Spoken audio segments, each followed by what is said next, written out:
Do extremismo ao Estado Islâmico, o que levou os Estados Unidos a lançarem ataques aéreos sobre a Nigéria, como sabem, aconteceram ontem. Líderes nigerianos já afirmaram que a ofensiva é consequência de uma troca de informações estratégica entre os dois países contra os grupos militares. Estamos a falar realmente de terrorismo e a administração de Trump continua a lutar contra os grupos terroristas, estejam eles em que país estiverem. E muito bem, a humanidade só tem que lhe agradecer, mas a escumalha do esquerdume, que pelos vistos adora os terroristas, bem, adora tudo o que seja anti-Trump, inclusivamente os terroristas, essa escumalha do esquerdume é que não lhe perdoa. Mas não faz mal, porque eles são cada vez menos. Eu ia até dizer que eles são como os caracóis, mas não digo, e quem souber o resto, que diga e que escreva aqui nos comentários. E pergunta-se como vai estar o tempo, é SIC Notícias quem o pergunta, como vai estar o tempo na passagem de ano. E dizem que vão ser temperaturas normais para a época.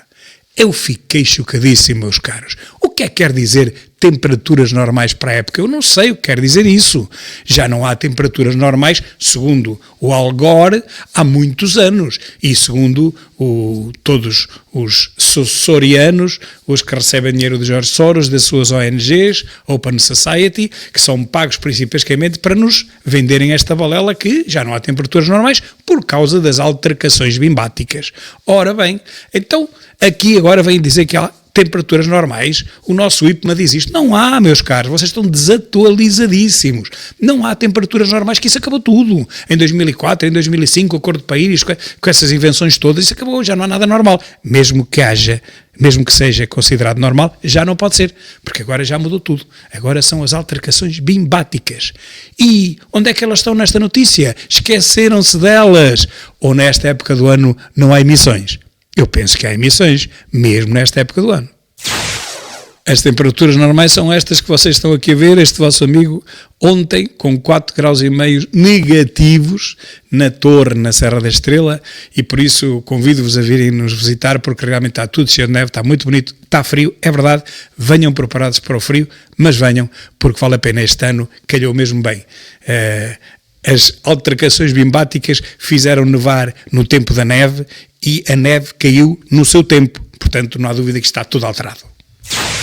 A família do GNR morto na lancha de traficantes, alegadamente traficantes, porque ninguém sabe quem foi, vai receber 217 mil euros de indemnização. Eu recordo que o Ameniuk, aquele ucraniano que era fora da lei, era um marginal, que morreu nas instalações do CEF, e foi por isso que o CEF também foi extinto, morreu e a viúva recebeu qualquer coisa como 840 e tal mil euros, 800, por um indivíduo que estava cá ilegal, que estava cá clandestino, mas como morreu nas instalações do CEF, o Estado viu-se obrigado a pagar, ainda foi no tempo do Cabrita, de má memória, e pagámos 800 e tal mil euros a um tipo que estava cá clandestino, que estava ilegal.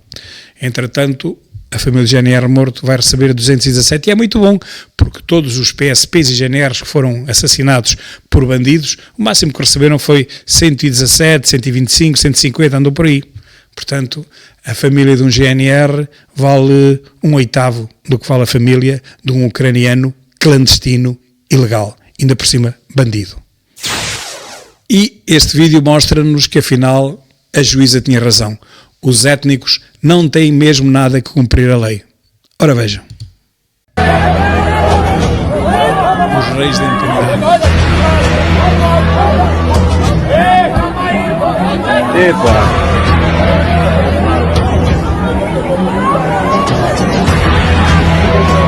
Opa!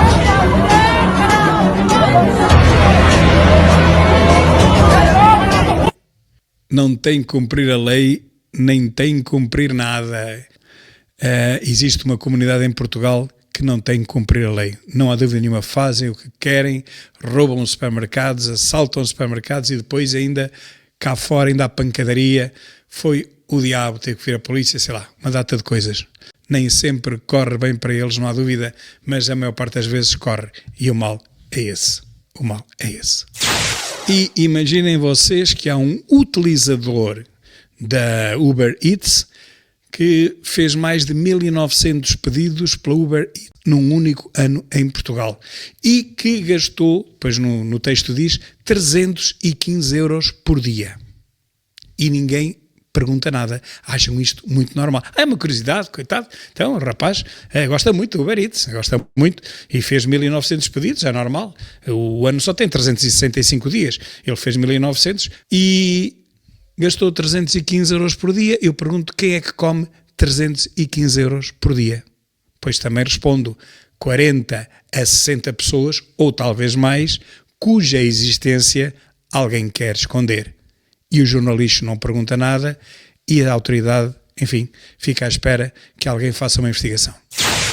Diz este que é um dos maiores cardoidos da Península Ibérica, o Sanches diz que vamos propor que os estrangeiros extracomunitários, portanto fora da comunidade, fora da Europa, não residentes em Espanha, tanto eles como as suas famílias, sejam proibidos de comprar casas no nosso país, diz o Pedro Sanches.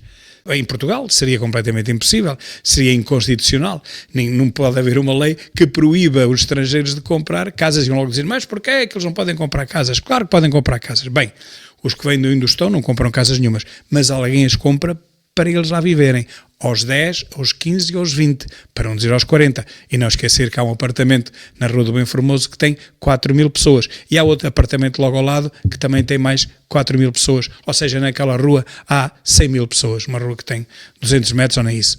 Portanto, quando as juntas de freguesia não são chamadas a responder perante este crime organizado, é porque são cúmplices, é porque fazem parte desse mesmo crime organizado. Porque as juntas de freguesia, conhecendo aquelas ruas, sabem bem que não podem lá viver 4.000 pessoas num apartamento, nem 100.000 pessoas numa pequena rua. Sabem isso perfeitamente. Se atestam que aquilo é verdade, eles estão a ser cúmplices, têm que ser presos. Tem que ser preso. O Presidente da Junta do Bem Formoso tem que ir para a choldra. Primeiro responder, depois tentar defender-se, não sei como, e no final ir preso. Mas bastam 10 a 15 anitos, bastam. E sabem porque é que Portugal não é o Bangladesh? Olhem, milhares de pessoas recebem o líder da oposição do Bangladesh que estava exilado. Um líder da oposição estava exilado. Querem transformar Portugal num Bangladesh até nisto. Quem for da oposição tem que ser exilado. Qualquer dia exilam toda a gente do Chega. Eu quero ver para onde é que me vão exilar, a mim. Exilem-me lá para o Rio de Janeiro ou para Nova Iorque, eu não me importo. Não me exilem, é para a Venezuela, nem para Cuba, nem para a Coreia do Norte. Para aí não. Mas se me exilarem para um país decente, eu até não me importo, desde que paguem tudo, claro. E agora um assunto sério. 3 quartos e cozinha equipada, sim, é possível receber uma casa nova por 22.000 euros. São casas pré-fabricadas muito giras e são a única solução imediata, no meu ver, para a resolução do problema da habitação em Portugal. Há desde 22.000, eu até pensava que era só desde 30.000, afinal já as há a 22.000 euros, com ligação a esgotos, com ligação à eletricidade, tudo preparado. E a água, claro. E são construídas em 15 dias, eles aqui até dizem que é menos. Onde é que se constroem? Obviamente nas periferias das vilas e das cidades, nos terrenos que agora passaram a ser legalizados para construção e antes eram proibidos, hoje são na periferia das vilas e das cidades. Para além de se resolverem imediatamente o problema da habitação, elas farão descer ainda muito os preços da habitação existente no mercado, para metade, para valores metade, provavelmente dos atuais, ou menos, porque estas casas, vejam, isto em meio ano, podem-se fazer centenas de casas em cada sítio. Assim haja material para entregar e haja gente para trabalhar, mas isto constrói-se em poucos dias. Portanto, quando se começar a ver casas dessas por todo lado, aquelas que hoje em dia os senhorios pedem uma fortuna, vão ver como eles baixam o preço. E a esquerda tanto andou que conseguiu. O ministro anuncia que vai ser exigida apenas uma prova de ingresso no ensino superior. Para mim, já caiu 100%. Quer dizer, dá a mão à palmatória e, para fugir deste escândalo, enfim, deste lapsus linguae que lhe saiu, fugiu-lhe a língua para a verdade e que disse que nas residenciais onde há muitos pobrezinhos aquilo é destruído no instante, agora teve que ceder à extrema-esquerda. E eu pergunto, então, mas apenas uma prova porquê? Já agora 0, não é? A esquerda também não quer 4 dias de trabalho só, ou 3, ou 2, ou 1, e para eles é 0, porque eles não trabalham. Quem propõe isto não trabalha mesmo, e os outros vão trabalhando cada vez menos. Portanto, também 0 provas, ou seja, A gente anda na escola, porque tem que lá andar, a gente anda na universidade, porque tem que lá andar, mas chega ao fim dos 4 anos, a gente passa e depois as notas logo se vê como é que há de ser feito. Se fores de esquerda tens uma nota mais alta, se fores de direita até chumbas e tal, problema resolvido, nem precisas de fazer exame. És de direita, não precisas de fazer exame, não estás admitido ao exame. És de esquerda, também não precisas de fazer exame, mas vais ter 18. Essa é a diferença. Portanto, a esquerdalha ou o esquerdume, o que quer é isto. Adora 0 provas, 0 trabalho, 0 aulas, 0 estudo. E toda a gente tira doutoramentos à esquerda, à canhota. Um alemão suspeito de matar 3 familiares em Cabo Verde, detido pela PJ em Lisboa. É preciso dizer que houve informações do lado de lá. Mas sim, todos os dias é isto, meus caros, nós já nos estamos a habituar a isto e os nascimentos nas ambulâncias, não é? Hoje mais uma. Todos os dias há notícias de serial killers e barões da droga descobertos em Portugal. Graças a quê? À política de portas abertas da geringonça, do PS, do BE e do PCP. Repare-se que este serial killer matou 3 pessoas da sua família, não é? 3 familiares, apesar disso entrou em Portugal na boa. Portanto, quem é que não entra aqui? E a GNR apreendeu 4,8 toneladas de amêijoa japonesa em Vilar Formoso e Lisboa. Amêijoa japonesa, vejam bem que esta amêijoa japonesa anda por aqui, por Vilar Formoso e por Lisboa. E parece que esta amêijoa japonesa é imprópria para consumo e todas as quantidades apreendidas foram encaminhadas para destruição. Ora, eu pergunto quantos milhares de imigrantes trabalham ao negro neste negócio? Se não for japonesa, é a do Tejo, por baixo da ponte, sem pagar um cêntimo de impostos. Estes também contam? Estes 1.000 ou 2.000 imigrantes que andam ali, que não têm contrato de trabalho, que não têm nada, que até são roubados no final por alguns grupos étnicos, enfim, da criminalidade étnica, que, como se viu numa reportagem, já não sei que canal foi, mas foi há pouco tempo que passou, há meio ano, em que eles vão lá colher estas amêijoas, não as japonesas, as do Tejo, e depois vêm para cima, mas muitas vezes são assaltados e muitas vezes têm que dar os sacos a esses bandos, a essas mafias étnicas.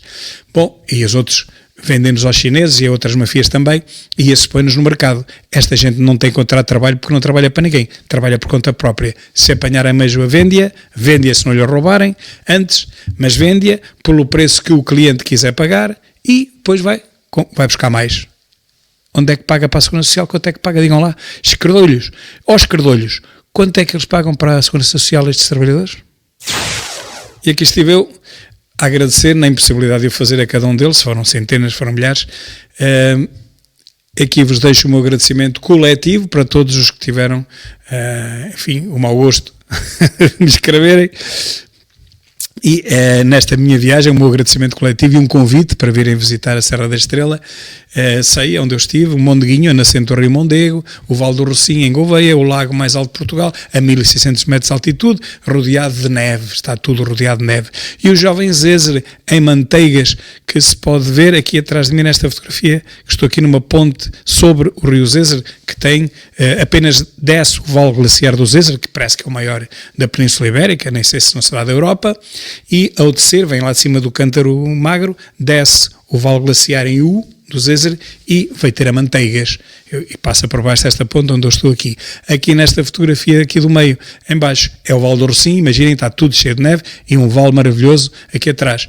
Do lado esquerdo aqui é uma cascata na estrada para Manteigas, aqui é o Mondeguinho aqui em cima, e aqui é uma estrada também perto do Val do Rocinho.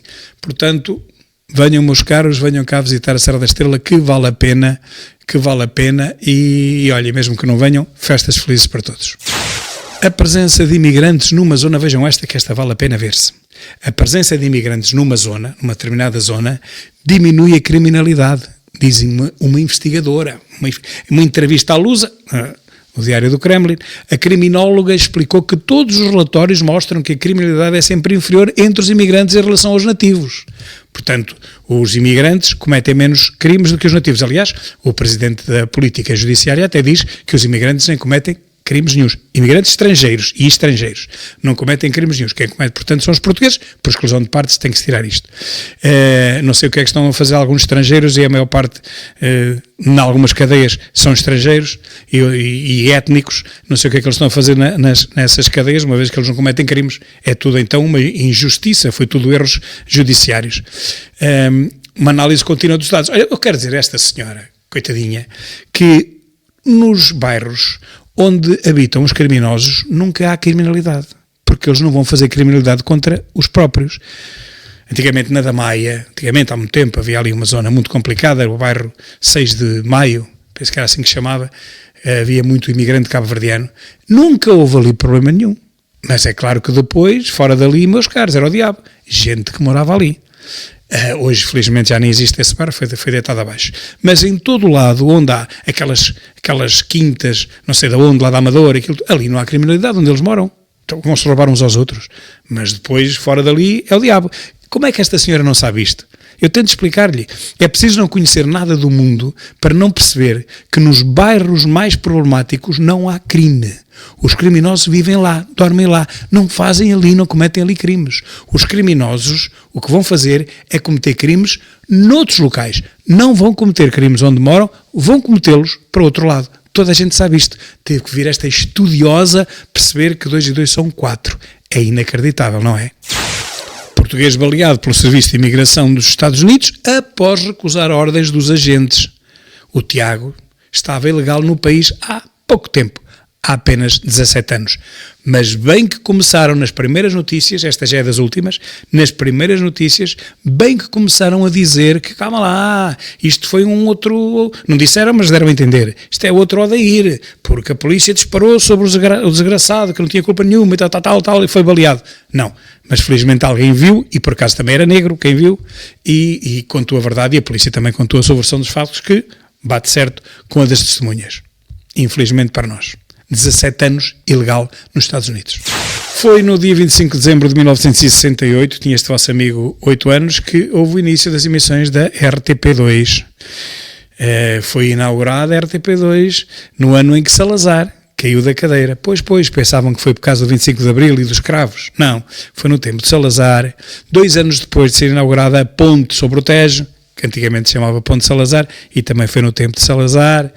E também no tempo de Salazar foi os maiores hospitais do país, foi tudo no tempo de Salazar, e a rede de escolas primárias, foi tudo no tempo de Salazar. Bom, inaugurado no ano em que Salazar caiu da cadeira, que foi em 68, e ficou inválido. 57 anos depois, a RTP2 emite programas belíssimos, é verdade, séries maravilhosas, documentários brutais, só que ninguém os vê. É uma pena.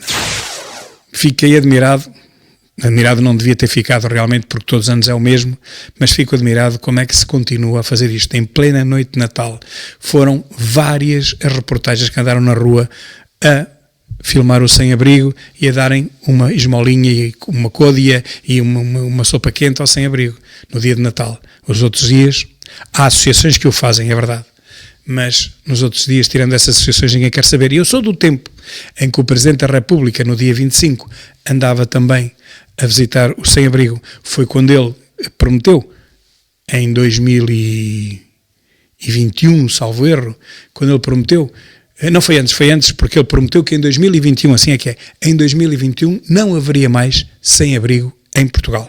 Ele iria fazer os possíveis, conjuntamente com o governo, na altura era de António Costa, para acabar com o sem-abrigo em Portugal. Com tanto azar que não só não acabaram, como quadruplicaram, como é entendido por quem estuda estas coisas. Eu nunca lá fui contá-los, mas parece que quadruplicaram o número de sem-abrigos em Lisboa. Marcelo prometeu acabar com eles. Lá está, outra notícia. Na altura eu disse logo, jornalista manipulador. Porque aqui diziam só, português baleado em Baltimore pela Polícia de Imigração dos Estados Unidos da América. Vejam esta notícia. Não dizia mais nada. Quem ler a notícia, ou quem ler o título, diz assim, então, português baleado em Baltimore pela Polícia de Imigração. Então, mas porquê? Porquê é que foi baleado? E tinha que ler a notícia. Se não se quiser dar ao trabalho de ler a notícia, o lead, ou o título, indica que foi uma injustiça. Baleado pela Polícia de Imigração, não se explica porquê. E eu logo na altura percebi que havia ali qualquer coisa, porque a polícia americana não é louca, e disse logo, jornalista manipulador. O homem resistiu à detenção porque tinha o seu visto caducado. Ninguém dispara sobre pessoas que não resistem à fiscalização. Parem de tentar estupidificar os portugueses. Eu bem peço isto, mas não tenho sorte, porque eles não param de tentar estupidificar os portugueses. Não param. Pedro Santana Lopes diz que Marques Mendes fez mal a muita gente, a muita gente. E eu digo, M&M's é o maior.